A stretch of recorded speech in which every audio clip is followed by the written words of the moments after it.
¿Qué tal? Bienvenidos de nuevo.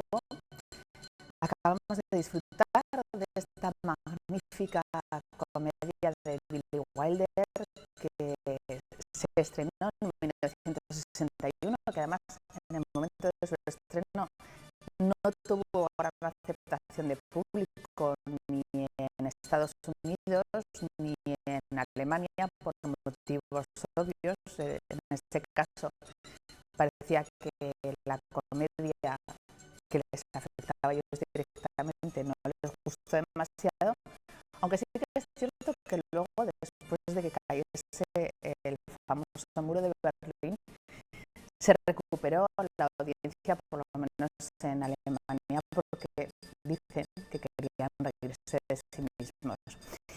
Esta película obtuvo una nominación al Oscar a la mejor fotografía en blanco y negro, aunque finalmente no se le llevó. Pero qué duda cabe de que por el trasfondo histórico, por los magníficos diálogos, es una de las obras cumbre de las comedias, no solo de Billy Wilder, sino de la historia del cine. Precisamente para analizar todos estos aspectos tengo a un gran conocedor de Billy Wilder, que escribió un libro incluso sobre el apartamento, una de sus obras maestras, que es nuestro compañero y amigo Luis Alegre, escritor, periodista. Gracias por acompañarnos. Muchas gracias a ti por invitarme, Victoria. Siempre es un placer. Para mí también. También es un placer que nos vuelva a acompañar Juan Manuel Aragüés, que además de profesor de filosofía en la Universidad de Zaragoza, conoce muy bien esta película y también el trasfondo histórico, ¿no? Pues sí, a mí es una de las películas que siempre me ha gustado más. Y bueno, pues es un placer estar aquí para comentarla. Y tenemos también en nuestra casa, que es la suya, a Paco Cester, nuestro productor y programador, que también me consta que le gusta mucho esta película. Sí, me gusta mucho Billy Wilder en general. Esta película en concreto es desternillante. Desternillante, sin duda. Vamos a empezar a analizarla y, por supuesto, lo primero que hago es preguntarle a Luis Alegre un primer análisis de 1, 2, 3. ¿Qué supone para ti esta cinta? Pues bueno, Billy Wilder es una de mis grandes debilidades, de mis tres grandes debilidades. ¿Cuáles son las otras dos?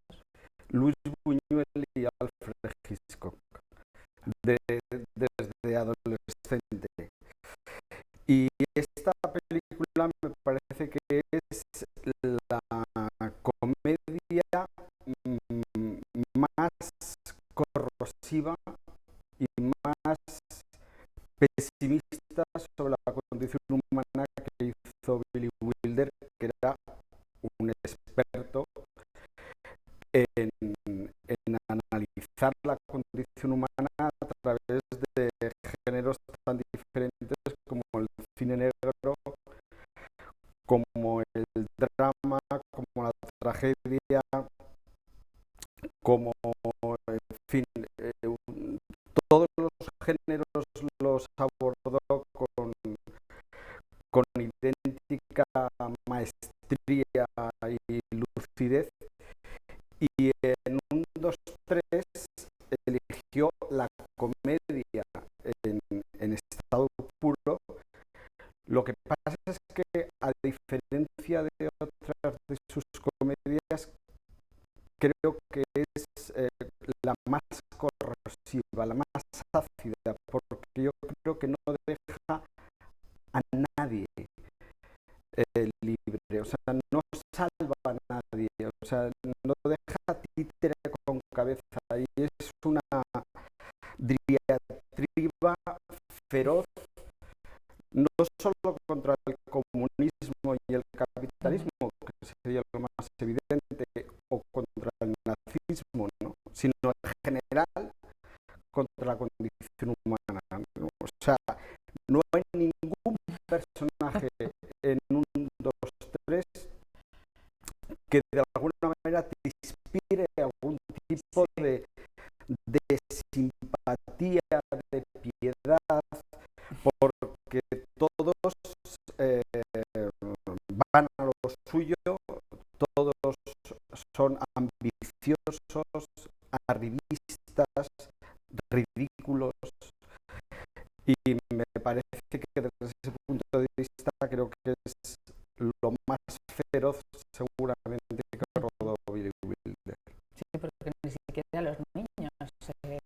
se salvan, porque uno de ellos le dice, Lo de la si se muere me quedaré con la cena, habitación otra vez. que es brutal eso, porque efectivamente es que ni siquiera los chicos se salvan, ¿no?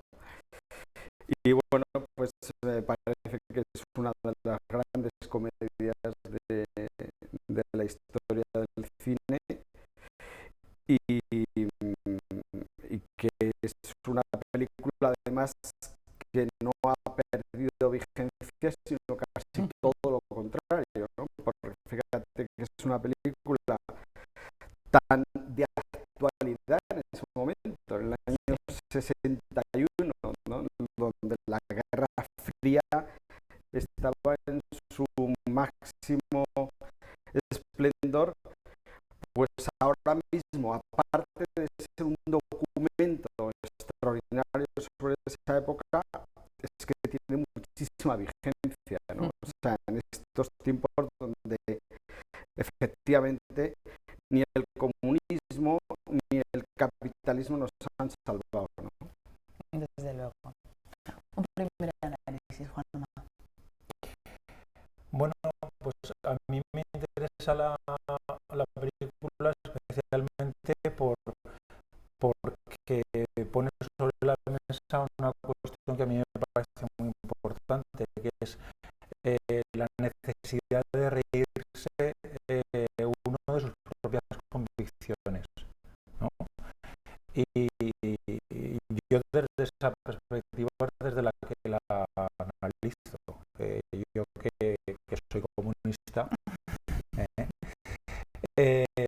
pues claro, cuando veo la presentación que se hace de este comunista en la película, que me parece algo desternillante, ¿no? Y creo que es algo que a las tú dices que no tuvo éxito, a los americanos no les gustaría que se... Estuvo fuera de Estados Unidos y de Alemania. Claro, bueno, pues eso es lo que demuestra la falta de sentido del humor, que a mí me parece que es una de las cualidades humanas pues más que deben ser más apreciadas, ¿no? Incluso creo que cuando te propuse esta película, cuando hablamos de ella, sí, y la propuse como consecuencia de los atentados en Charlie Hebdo, porque claro, ahí se ve muy claro cómo el fanatismo islamista radical es incapaz de permitir a los demás que se rían de sus propias creencias o de tener la capacidad de reírse de las propias creencias. Y yo creo que eso es algo que como seres humanos pues es fundamental, el que bueno, nos tomemos muy en serio lo que pensamos, pero también sepamos reírnos de cómo se nos puede ver o de aquellas cosas que para nosotros son importantes. Paco, que además yo sé que la viste hace poco, antes de esta última de esta noche, y te parecía que había perdido un poco de vigencia, ¿no? En cuanto a lo que es el tema político, pero lo que dice Luis es que creo que ellos han dicho todo lo que yo pensaba ya, ¿no? Y es que realmente la película lo que es un estudio sobre el ser humano y sobre los sistemas en principio para analizar lo que es la misión del ser humano, cómo somos realmente. Y es verdad, no deja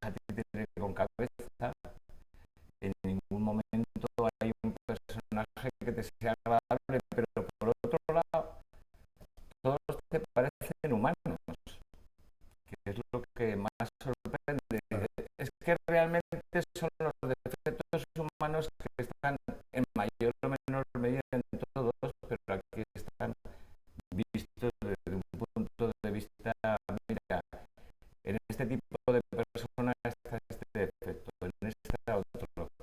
Entonces, ese tipo de cosas es lo que a mí me gusta que analicen, ¿no? Que analiza al ser humano en toda la comedia, ¿no? Y hay una cosa también que me parece muy interesante, y es que pone los dos defectos de los dos sistemas de una forma clara.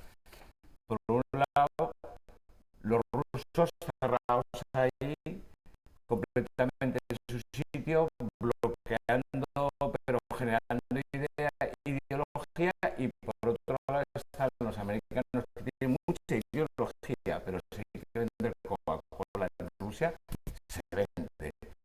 Entonces, ese expansionismo del sistema capitalista, que por otra parte, quizás es su problema, no puede estar creciendo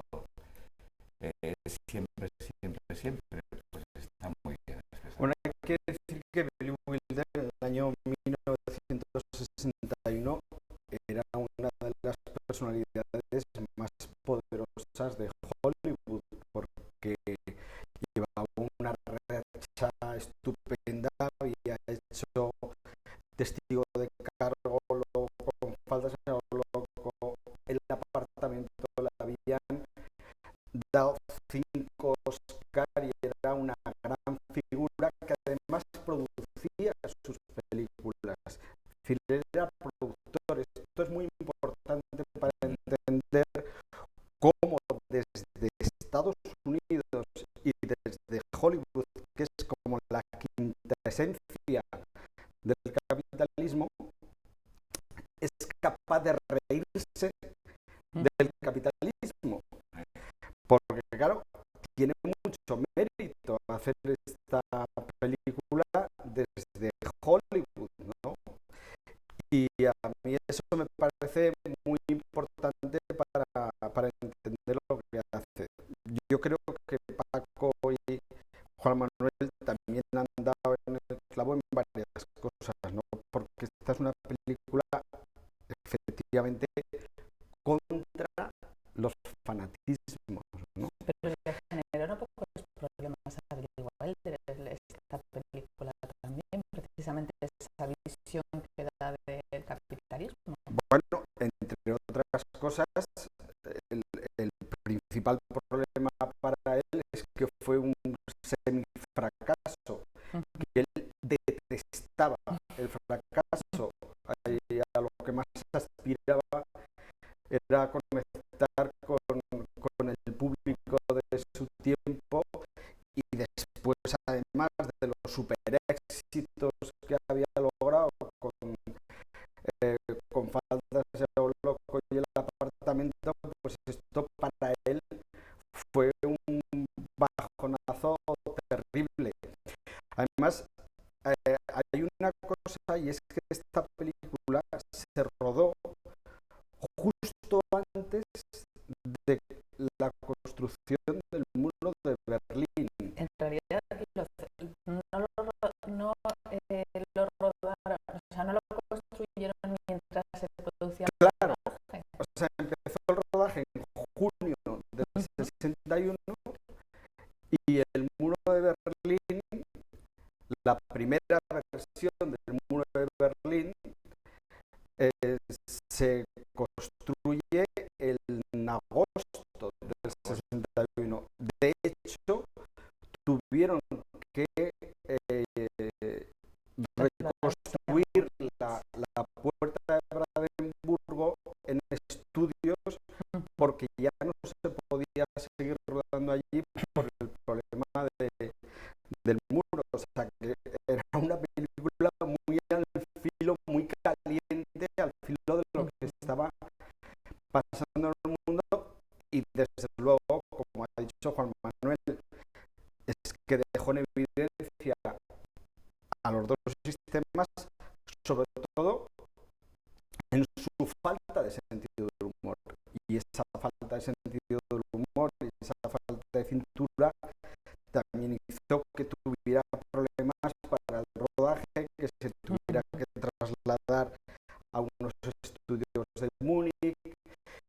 Luego tuvo otros problemas añadidos y más cotidianos, como que el chico que interpreta al comunista se cogió una borrachera impresionante, tuvo un accidente y eso obligó a volver a rodar las escenas finales del aeropuerto en Hollywood. O sea que tuvo todo tipo de problemas, pero fundamentalmente por la falta de sentido del humor que tenían tanto los comunistas como los capitalistas, ¿no? Hay muchas referencias históricas, por ejemplo, esa puerta de Brandenburgo, que además al principio cruzan sin ningún problema, luego realmente la cerraron precisamente por la construcción del muro, cuando tuvieron que ir a rodar estudios. Y por ejemplo hay otras referencias, me acuerdo la de no, puños franceses no, que la situación de Argelia no está para bromas. Son referencias constantes al momento histórico. Yo creo que hay que verla muchas veces para coger todos los matices, porque hace muchísimas referencias que además hay que saber historia para entenderla. Es abrumadora la película. Sí, es una tras otra, ¿no? Cuando dice, bueno, ustedes que quemaron el Reichstag no pueden quemar un documento. Claro, porque la teoría era que los nazis acusaron a los comunistas de haber quemado el Reichstag, claro, para poder dar un golpe de mano, que en realidad no fueron los comunistas, fueron los propios nazis, pero bueno, es que está llena de referencias. Bueno, y la conversación que tienen a propósito de los puros, cuando los tres soviéticos dicen son puros que traemos de La Habana y tal a cambio de cohetes. Sí. Y dice, joder, pues vaya puros, que vaya basura de puros, no te creas que los cohetes son mejores. Me parece buenísimo, ¿no? Sí. Y es verdad que se cuela todo el rato la actualidad y la tensión que se debía vivir en aquellos días del año 1961, ¿no? Entre Estados Unidos, la Unión Soviética y Berlín, que era como la metáfora de eso, ¿no? Y el concepto de coexistencia pacífica, que aparece varias veces, tanto hecho por la delegación rusa como por el gerente de Coca-Cola, ¿no? Si tenemos que llevar una coexistencia pacífica, es un concepto de teoría política del momento. Está teorizado tanto por los soviéticos como por los norteamericanos el concepto de coexistencia pacífica, ¿no? ¿Y qué ritmo, verdad, Paco? ¿Qué ritmo tiene esta película? Lo que creo es que esta película es como esas buenas canciones que no te cansas nunca de escuchar. Aquí y cada vez encuentras un algo diferente de la canción, pues aquí cada vez encuentras un matiz diferente. Los diálogos, yo creo que yo soy incapaz de asimilar todo lo que dicen los diálogos rápidamente. Hay que verla varias veces porque no tienen desperdicio, ¿no? Y después una cosa así, cuando hablas del ritmo, que eso ya me parece increíble, es cómo está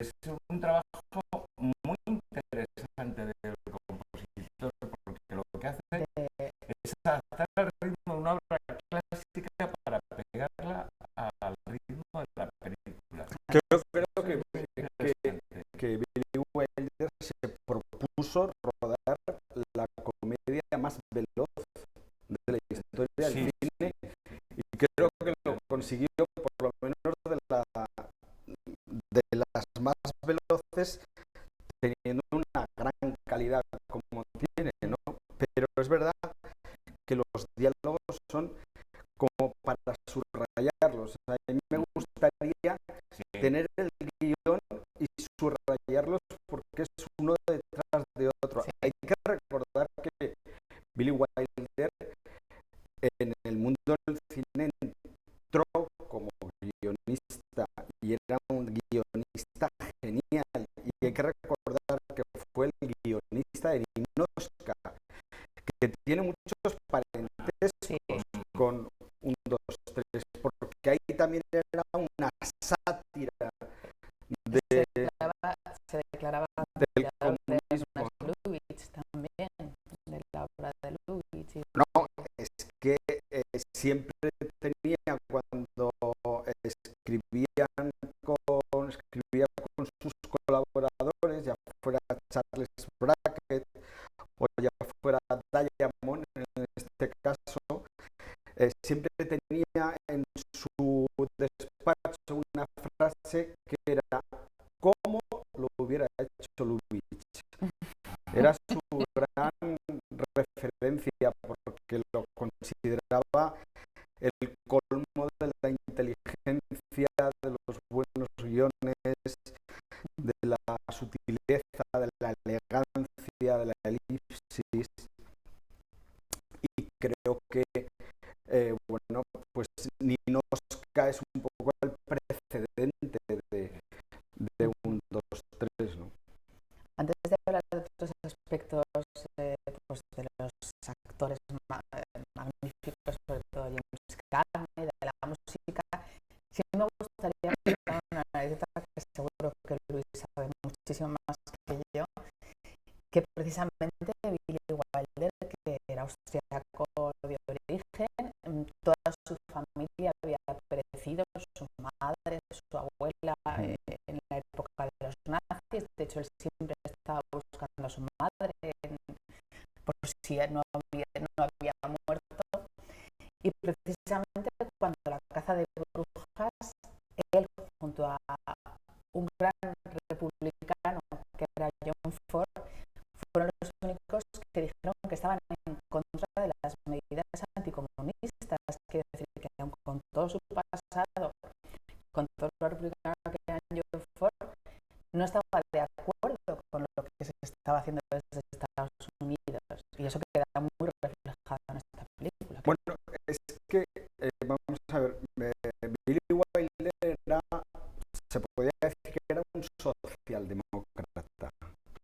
Es decir, era, dentro del mundo de Hollywood, era de lo más progresista que había, y era, o sea, estaba alineado claramente con los demócratas, pero con el sector más progresista de los demócratas. O sea que eso es bastante coherente, ¿no? Era un antifanático, anticaza de brujas, y era el antirreaccionario por excelencia, cosa que en el rodaje de 1, 2, 3 le provocó problemas con James Cagney, que ese sí que era muy reaccionario. Sí.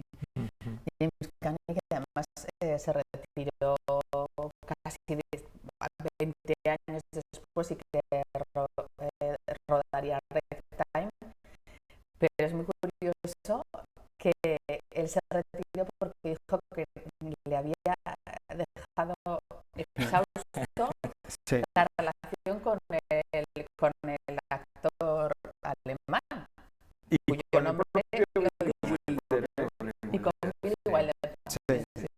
Sí, porque lo acusaba de ser muy dictador, muy tirano, y yo creo que eran dos personalidades completamente antagónicas.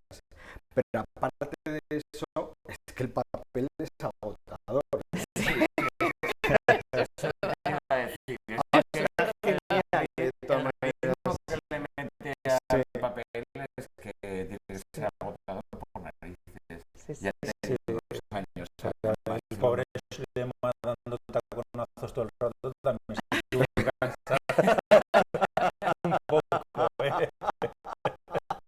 subiendo y bajando escaleras. bueno, qué bueno es eso de que el ascensor sube y escala y el otro por la escalera. O sea, Primero, que eso es. primero lo hace el chofer y luego lo hace No, el secretario. Sí. fíjate que es sarcástico. O sea, en lugar de subir el ascensor con el jefe, tiene que subir las escaleras para abrir la puerta. O sea, Y cuando le dice, ¿qué tal estuvisteis con Adolf? ¿Qué Adolf? No nos enterábamos de nada de abajo. Las relaciones también con el nazismo, ¿no? Está Sí, fantástico. bueno, el zapatazo que pega en la mesa cuando cae el retrato. sí. Y cuando el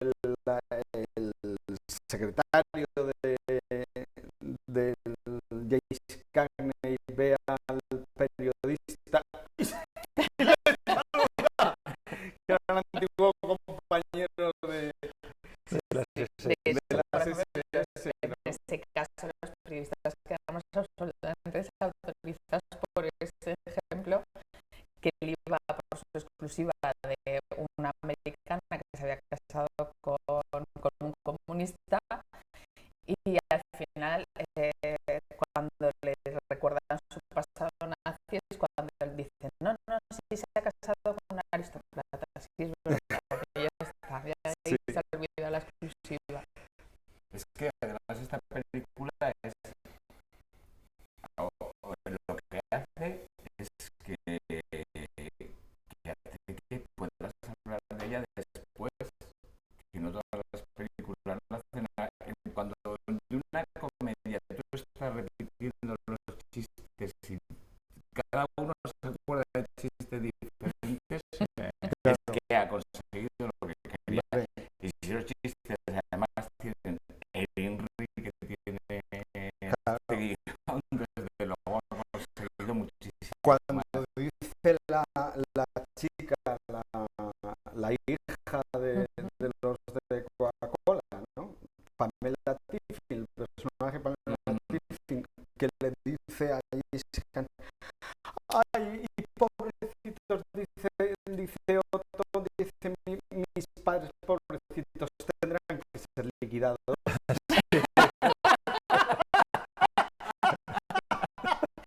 Eso me parece grandioso, ¿no? Que me parece genial.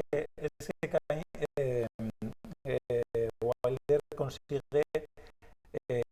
la ligereza de la comedia con una profundidad de análisis que me parece muy notable, porque yo lo que veo en la película, y hace poco proyectaba en 1984, es la diferencia entre un sistema, el capitalismo, que se basa en la seducción, que consigue que la gente haga lo que al sistema le interesa a través de la seducción, y ahí la imagen de Coca-Cola, ¿no? Como los guardias de la Brandenburgo quiere la Coca-Cola, todo el mundo quiere la Coca-Cola. Entonces, es un sistema seductor, el capitalista, que consigue que la gente acabe haciendo lo que interesa al sistema, frente a otro sistema totalitario, impositivo,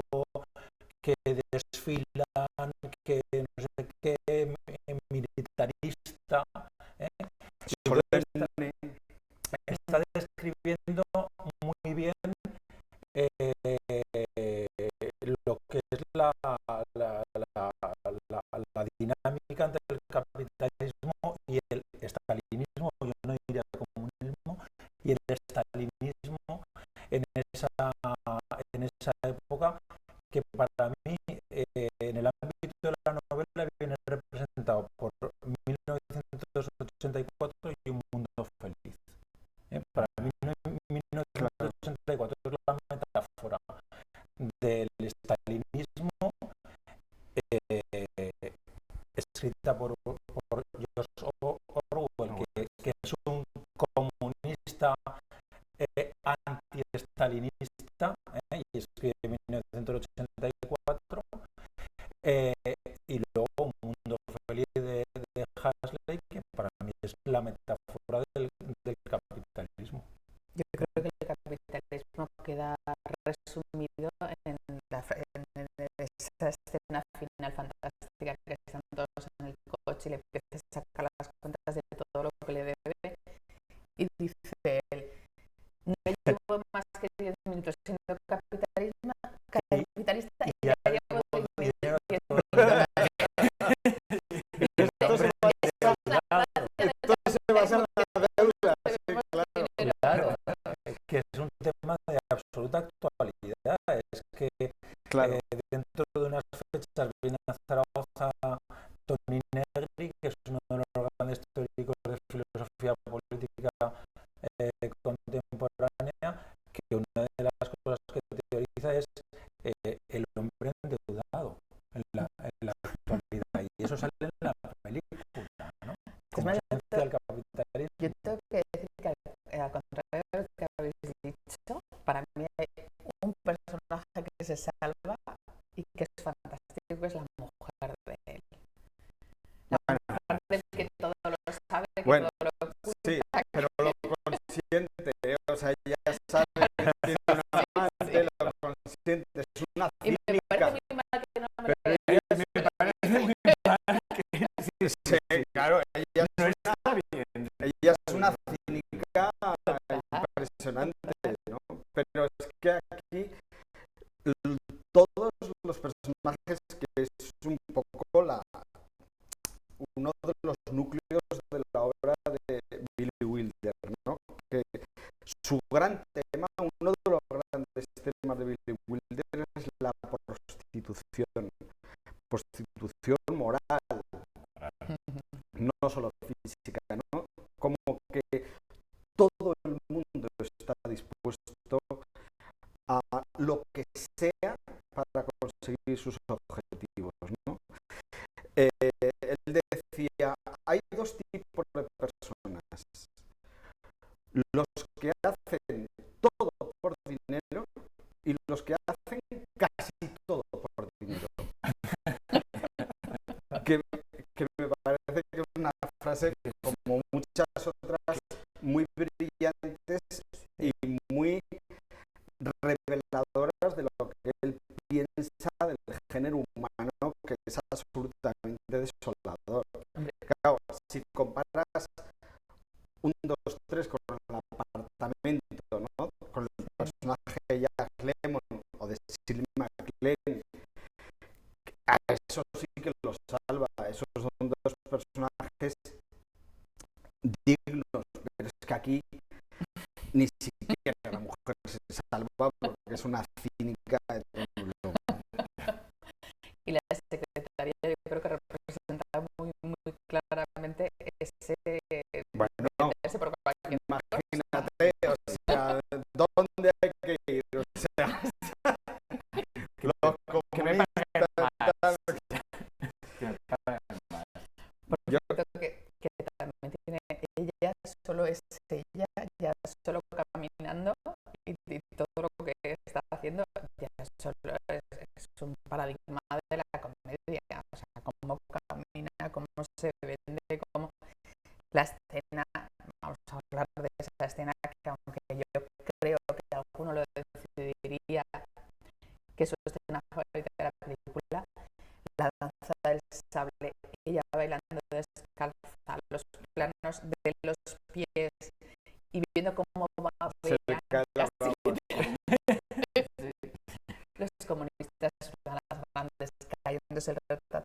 Khrushchev saliendo de Stalin es fantástica. Sí, sí, una maravilla. Yo no sé si el chafal Otra cosa que me llama mucho la atención de la película es cómo lo reciben los alemanes, que todavía están encorsetados por el tema de Hitler. De alguna manera hace una crítica a eso, porque lo reciben como si fuera, no como si fuera sí, sí. un jefe, sino como fuera un dios prácticamente. Sí, de hecho, No hay manera de, todo eso. no hay manera de acercarse a ellos de manera que no parezcan militares, ¿no? Eso también me hace mucha Sí, gracia, porque además es valiente. y la frase que dice, pero bueno, estamos en una democracia, no se tienen que levantar. Sí. Y entonces el lema dice, claro, eso es el problema, porque estamos en una democracia y se quiere levantar, pues se levanta. ¿No? Si pues tuviéramos aquí un gobierno autoritario, pues no lo haría. Hay una frase que me parece que es una de las últimas de la película, cuando pregunta a Otto, pregunta, pero bueno, es que aquí todo el mundo es corrupto, y le dice uno de los camaradas, dice, no conozco a todo el mundo. Y eso digo, madre mía, o sea, qué ferocidad, ¿no? Qué agresividad, porque si esta película tiene muchos valores, muchas virtudes, pero es de una agresividad desde todos los puntos de vista ideológica y humana impresionante. Por cierto, que está basada, no sé si la conocéis, en una obra teatral de Ferenc Molnár. Sí. Y bueno, Billy Wilder, como siempre, fue uno de los co-guionistas, porque hubo dos, ¿no? Si no me equivoco. Y bueno, los diálogos, creo que está claro. Yo creo que a veces nos pasa con algunas películas que casi más que hablar de escenas tendríamos que hablar de los diálogos favoritos, porque el guion está tan bien hilado, es tan divertido. También hay escenas, no sé si os pasa a vosotros, de comedia pura que casi recuerdan a los hermanos Marx, o sea, las típicas comedias de enredo de los hermanos Marx, de meter... Sí, de diálogos muy rápidos. Sí, diálogos de meter personas que van entrando, saliendo, tropezándose. Sí, es que todo lo que sucede, por ejemplo, en el despacho del personaje James Cagney es muy el camarote de los hermanos Marx, o sea, que entran, que salen, o sea, toda la parte final donde tratan de disfrazar a Otto de hijo de Condés, que es maravilloso, o sea, ya desde un punto de vista de puesta en escena, de ritmo cinematográfico, de riqueza visual, de los diálogos, de las cosas que se entremezclan allí con una fluidez y una velocidad que es realmente asombroso, ¿no? Me parece que es una maravilla esa parte, especialmente desde un punto de vista de ritmo cinematográfico, que me parece modélico. Y en 2 minutos nos parece que la presentación del Berlín oeste, Berlín este, que se hace simplemente con un narrador, con 4 planos, unos desfilando, otros, los policías de la Alemania oriental eran rudos y suspicaces, y otros eran suspicaces. En 2 minutos te haces una idea exacta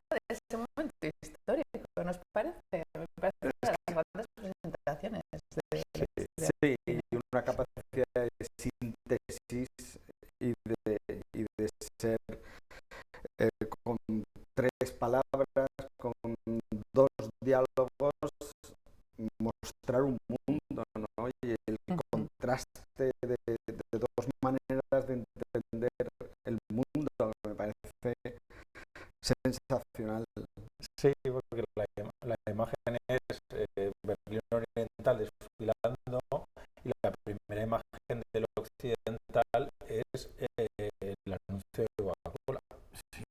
En el Magma Pause, ¿no? Hace una pausa, ¿no? De una bebida pues que enamora al mundo, que seduce, como decía antes, pero que bueno, luego no tiene reparos en nuestro país, por ejemplo, de hacer un ERE a pesar de que tiene beneficios astronómicos y echar a la calle a sus trabajadores, ¿no? Pero, insisto en el mérito que tiene reírse de una multinacional como la Coca-Cola en el año 61 desde Estados Unidos y desde Hollywood. Es que no es moco de pavo. No sé si es así, yo lo he leído, pero Luis seguro que si no es así me lo dirá, que se hizo esta película precisamente con esa empresa Coca-Cola como leitmotiv, porque se habían enfadado muchos de Coca-Cola con Ariane, porque querían sacar una Pepsi, y de hecho el guiño final de la Pepsi Claro. es porque Joan Crawford, que era casada y estaba en el consejo de dirección de Pepsi, casada con un alto directivo, les llamó para protestar, y entonces por eso el guiño final de sacar una Pepsi. Hasta ese punto tenían influencia. Sí, la verdad es que te has documentado muy bien, porque he de reconocer que este detalle de Joan Crawford no lo conocía, pero me parece muy Pero pasó verosímil. también con que fue de Baby Jane, que también Joan Crawford quería que saliese Pepsi, porque estaba ahí en el consejo. Bueno, no es que quería que saliera eso, es que la guerra psicológica que se hacía entre Davis y Joan Crawford era con Coca-Cola. Además es genial porque yo también he leído la anécdota esta y me parece genial que Billy Wilder dijo, uy, esto hay que resolverlo, lo resuelve en la última de manera maravillosa, lo dice todo, ¿no? sí. Bueno, Sí, también el Nadie es perfecto de Confidence es un final más o menos improvisado, o sea, que se le ocurriera así con una brillante. Lo que es muy curioso es que a Billy Wilder no le gustaba la Coca-Cola.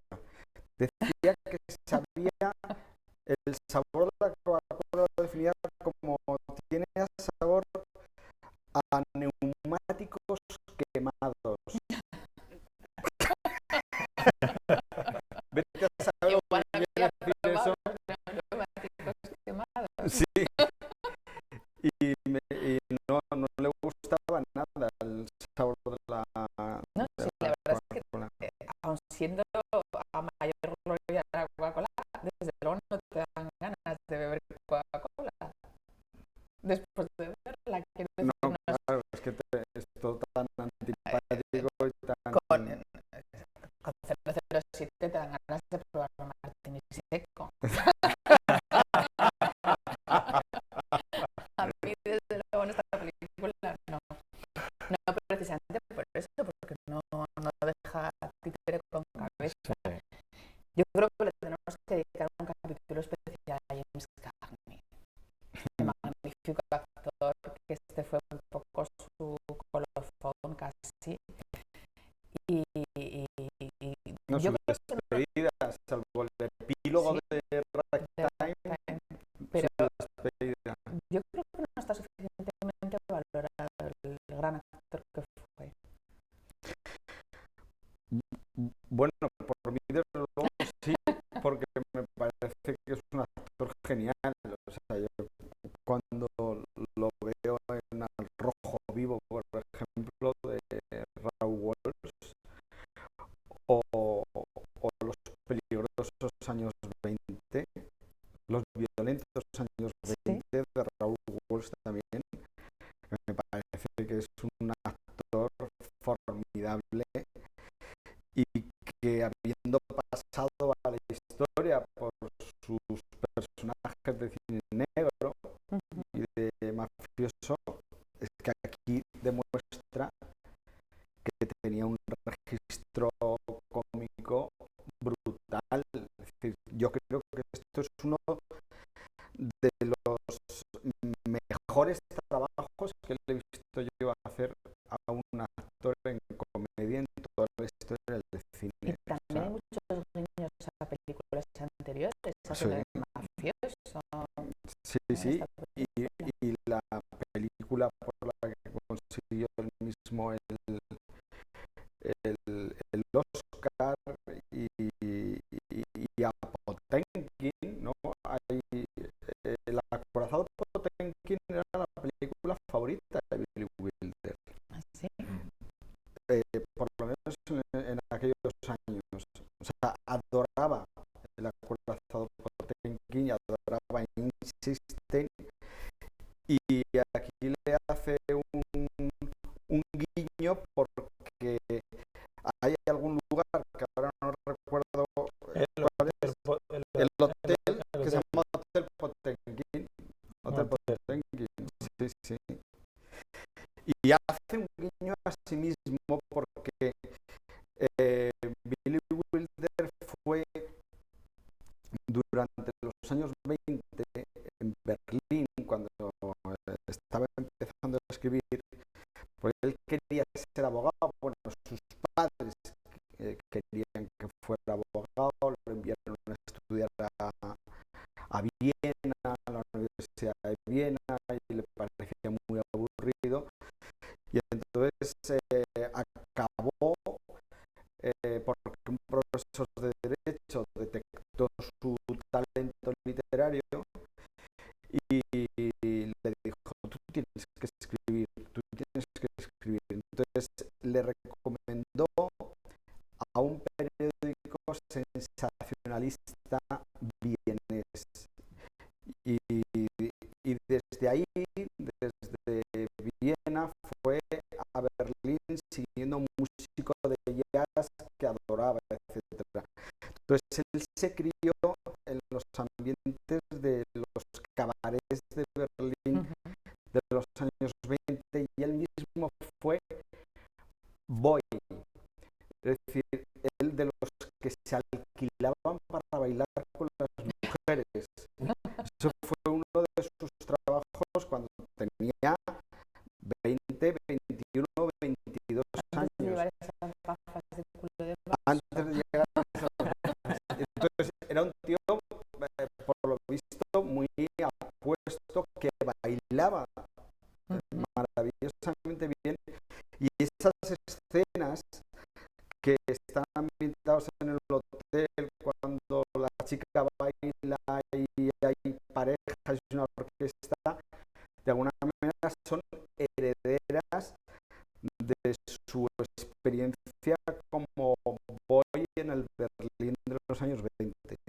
Por cierto, en esa escena además que se ve clarísimamente pues, unos rusos fascinados por la secretaria, otros imperturbables jugando al ajedrez. Sí. El retrato, ¿no? El reflejo que hace, el retrato que hace también de ese Berlino es. Ahora estaba recordando, yo que estuve un par de meses en la Universidad de Moscú, que era muy habitual ver a la gente en las paradas de autobuses, de tranvías, jugando al ajedrez. O sea, que eso es una realidad, una pasión Y aunque se les absoluta, caíse el mundo, pero desconocidos, ¿sí? O sea, llegar ahí con un ajedrez portátil, sentarse y decirle al de al lado, juegas, y ponerse a jugar mientras esperaban. O sea, que la pasión por el ajedrez, Wilder la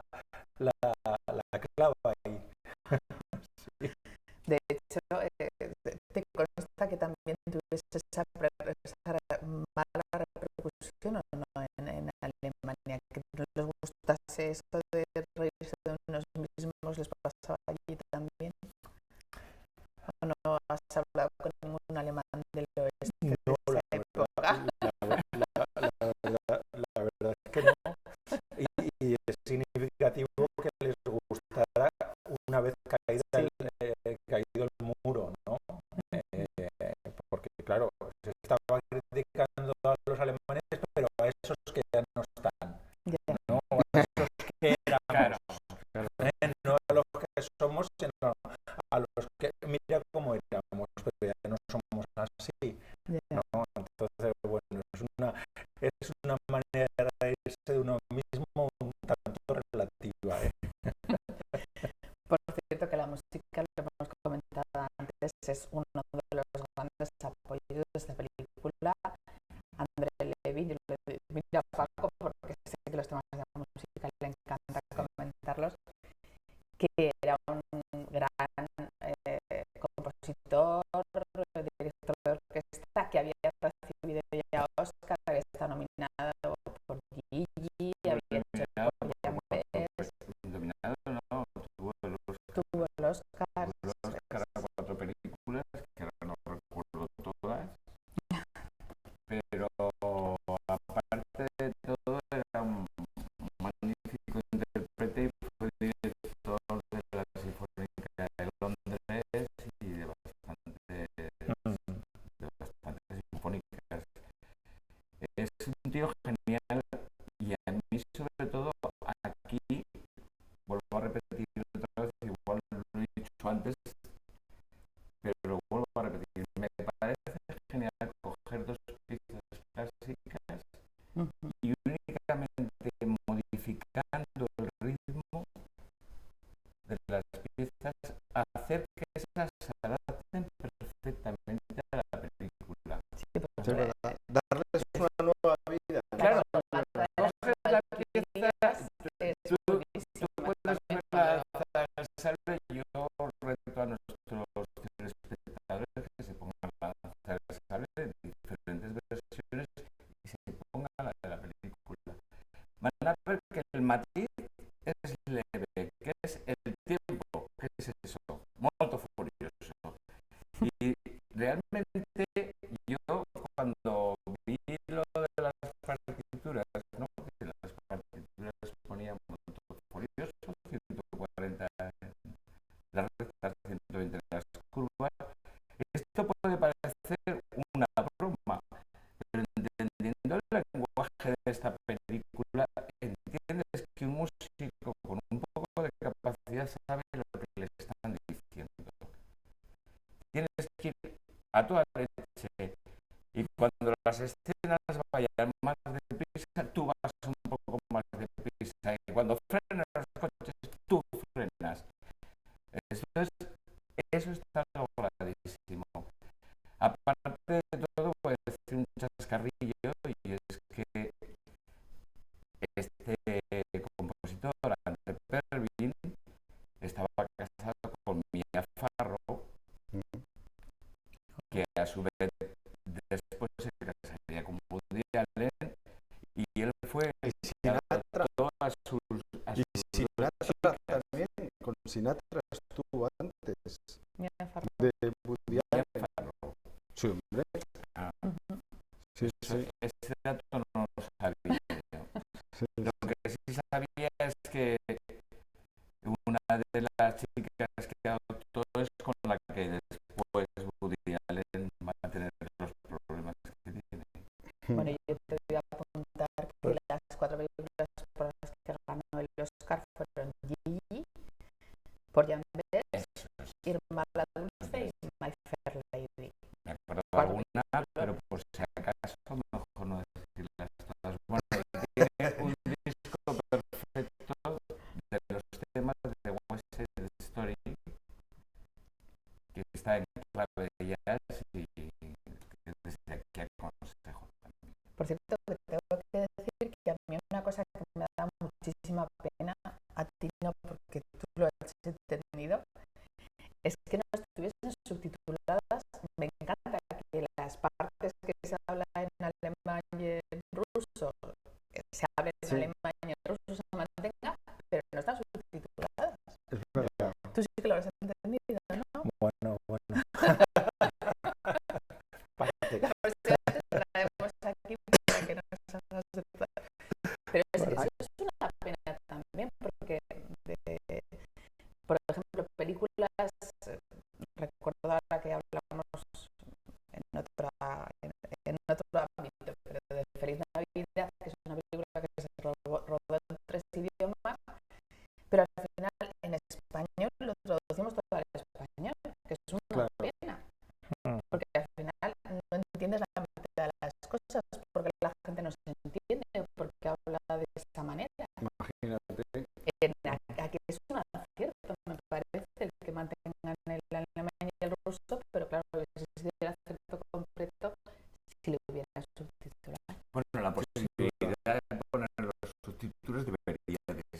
solo la he visto en televisión y siempre la he visto doblada, curiosamente. Doblada y sin subtitular la parte que sin subtitular. Estabas contando antes una cosa de la música y tal, y me ha venido a la cabeza una frase demoledora cuando los rusos le ofrecen a cambio de esos tejemanejes que se llevan, dice, bueno, y no es una gira de la ópera del ballet de Moscú, y dice, cultura no, dinero sí. O sea, me parece, digo, esto esa sí que no tiene ningún ingreso, es determinante. Esa es cultura, ¿no? Dinero sí. Toma castaña. Y con el tema de la música, yo no sé si está hecho adrede, pero claro, la danza del sable es una composición de Khachaturian, que es un compositor soviético. Es un compositor soviético tan soviético que fue uno de los a los que Stalin encargó la composición del himno soviético. Hay un momento en el que la Unión Soviética decía pues que necesitan un himno, y Stalin pues convoca ahí a Shostakovich, a Khachaturian, a Prokofiev, y les encarga que y Khachaturian presenta una versión, luego no es la suya la que es más, no se coge ni la de Khachaturian, ni la de Prokofiev, ni la de Shostakovich, se coge de otro músico, pero claro, era un músico soviético, y yo no sé si esto Billy Wilder lo hace también adrede, Es que la música también te suena. claro, es muy significativa. Yo ahora estoy pensando. Que era una de las obras favoritas de Adolf Hitler, no lo olvidemos. Yo ahora estoy pensando si la música de la danza del sable no aparece solamente en el sector oriental. No lo sé. Habría que volver a ver la película. A tanto no. Habría que volver a ver la Es que eso es lo que tiene la película.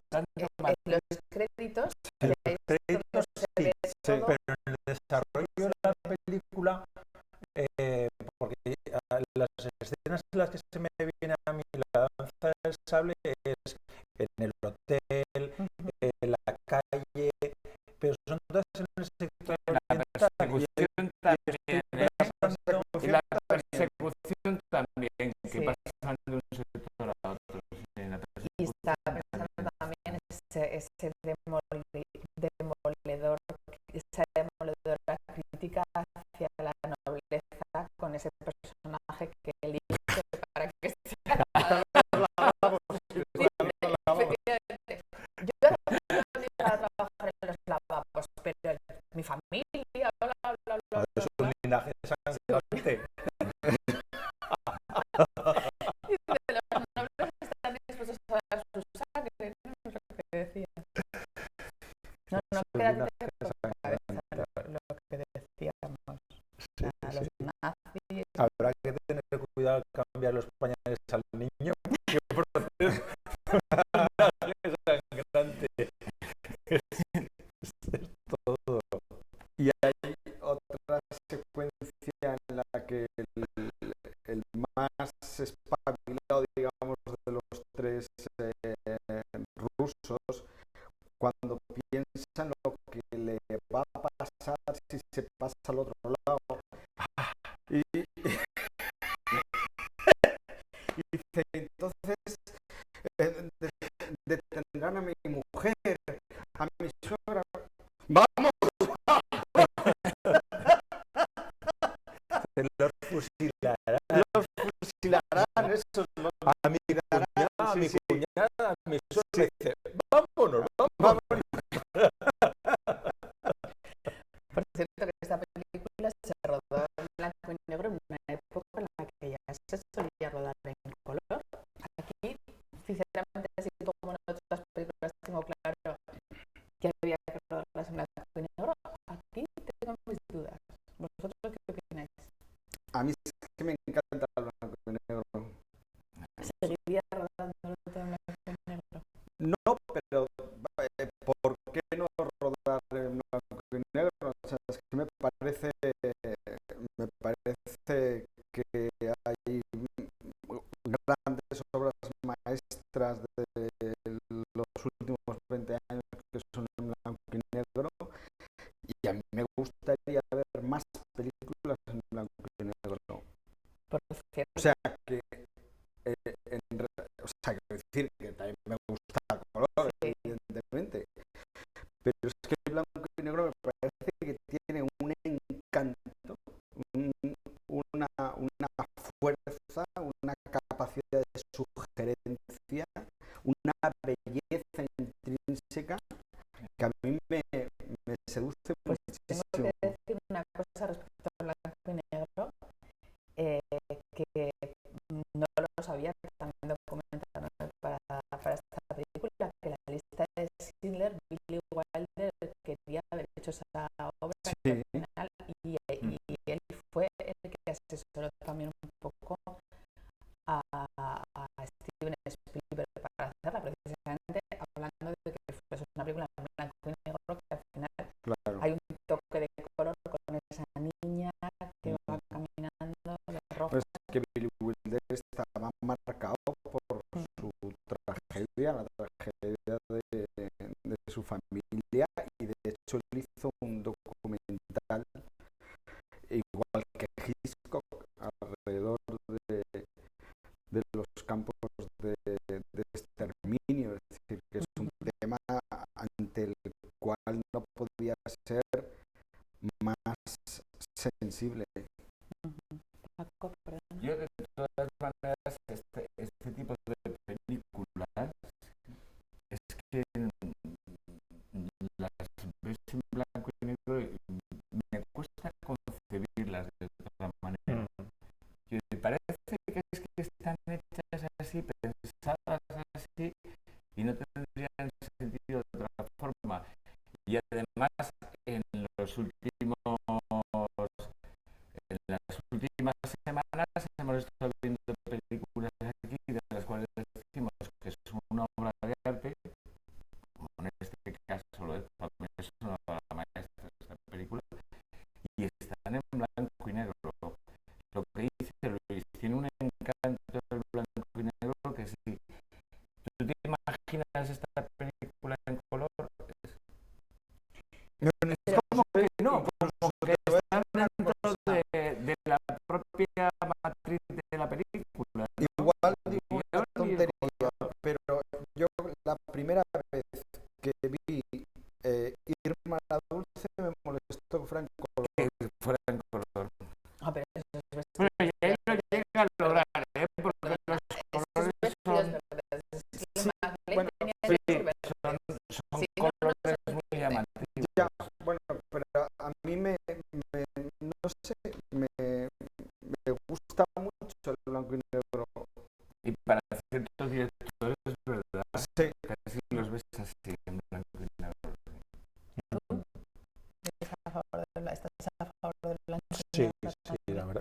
la verdad es que sí, que como dice Luis, tiene un encanto que, bueno, no. Pero a mí me hubiese gustado ver la Puerta de Brandenburgo en color en esa época. Me hubiese hecho una idea mejor. Y es no sé, a lo mejor la película seguiría siendo buena, incluso igual de buena, no tendría, pero yo he de reconocer mi debilidad por el blanco y negro como por la fotografía en blanco y negro. O sea, es que me encanta y es un drama porque cuando a los chavales jóvenes les pones algo en blanco les ponías alguna película en blanco y negro y bueno, ya era bueno, una especie de ofensa, ¿no? Porque lo primero que te preguntaban cuando ponías una película era ¿esto de qué año es? ¿No? Claro. Y algo que tuviera más de 3 años era del blanco y negro. Y me acuerdo una vez que les puse Capitanes Intrépidos y les hice una apuesta. Les dije, mira, voy a poner esta película.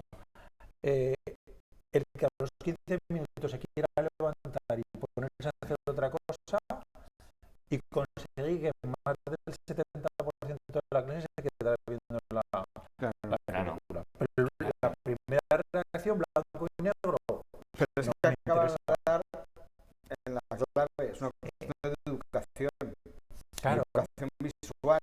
claro. O sea, ellos se han educado en el color, se han educado con el doblaje, y se han educado con un tipo de cine, con una manera de entender y de concebir las historias muy particular. Y el blanco y negro lo rechazan. Imagínate el cine mudo. Pero de todas maneras, pregúntales a los programadores de televisión. O sea, cada vez que ponen algo en blanco y negro, la audiencia se viene abajo. Yo te voy a decir una cosa. Nosotros ponemos mucho blanco y No, negro. Porque por esto es por encima no, es estas que ese circunstancias. es el mayor defecto y la mayor virtud. A nosotros, quiero decir, una de las cosas que nos critican a veces, o nos puede decir la gente, es que las películas son antiguas, que para mí no es una crítica, o en algunos casos que son en blanco y negro. Pero también la gente que sigue muchísimo la programación de la cadena, lo que nos dice es que alaban que echemos Claro. películas antiguas y películas en blanco y negro. Yo creo que a la gente, Porque tenéis un público exquisito. no, y porque a la gente que le gusta el buen cine, le gusta el buen cine. Claro. Y a mí me parece maravillosa la época de los 60, precisamente porque en esa época el blanco y negro coexistía perfectamente con el color. Yo me crié en esa época y no tengo ningún problema en ver películas en blanco y negro, al contrario, hay películas que desde luego, y cuando voy al cine, si alguna película es en blanco y negro, si está bien hecha, Es un valor es añadido un para valor añadido, sí. Nosotros, nuestros espectadores sabrán que tenemos un eslogan y una promo en esta televisión que es nos gusta blanco y negro. Nos gusta el blanco y negro. Vamos a acabar ya porque no tenemos tiempo para más y como siempre voy a pedir la escena favorita. Juanma, ¿cuál sería la tuya? Pues si te he dicho que no la tenía.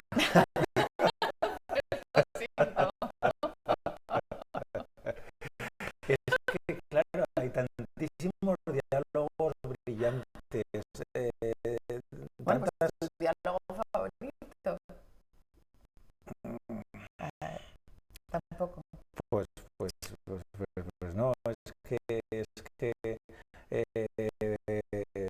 todos me parecen hilarantes y luego de una densidad, de una profundidad, pues desde el diálogo en el que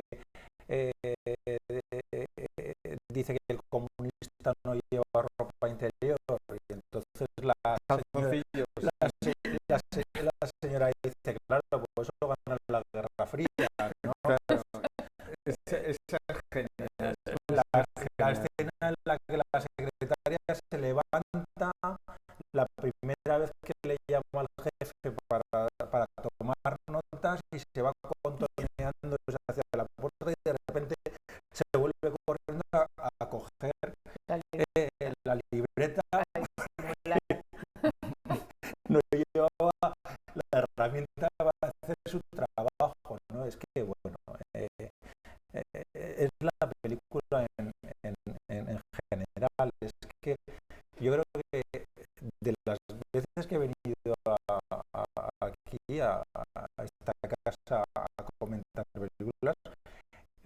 cuenta de que nos estamos quitando la palabra de la boca, porque es que Como la película.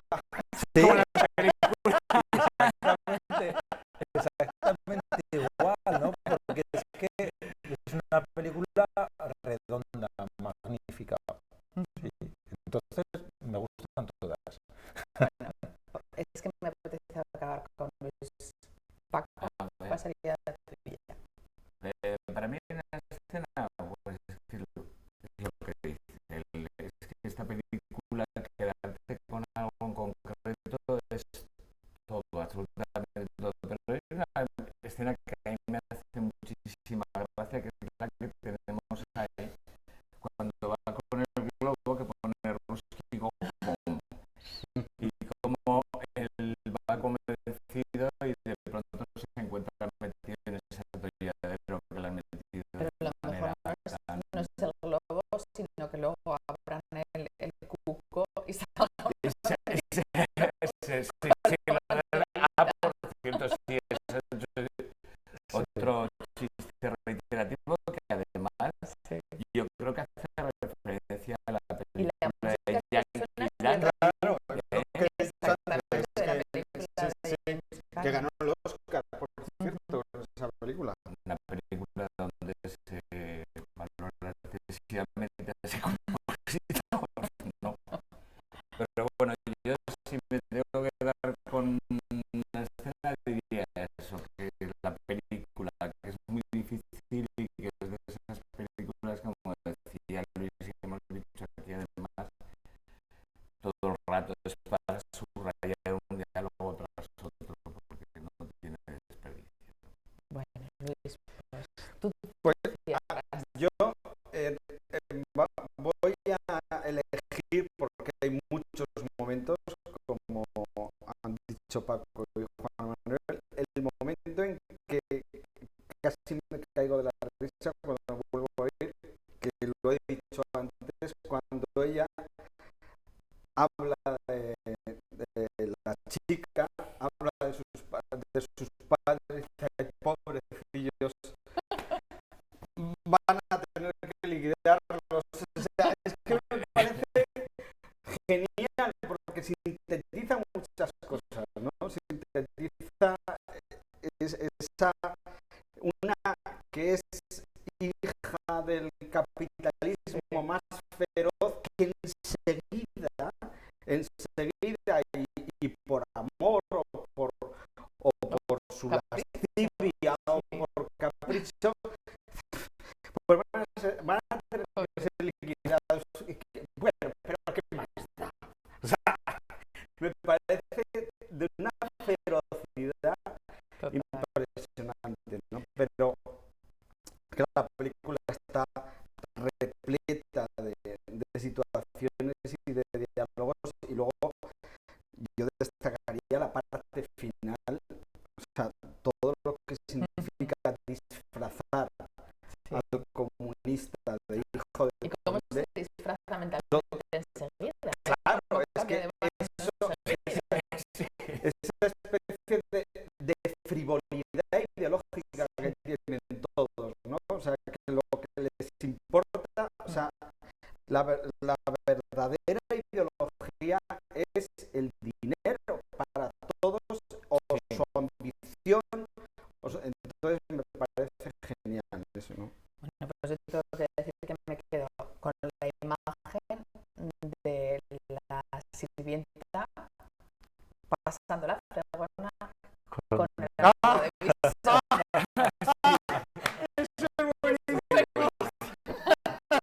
Muy bueno. Y la de los niños diciendo lo de la habitación que has dicho tú antes, eso es brutal. Porque dice, bueno, va a salvar a los niños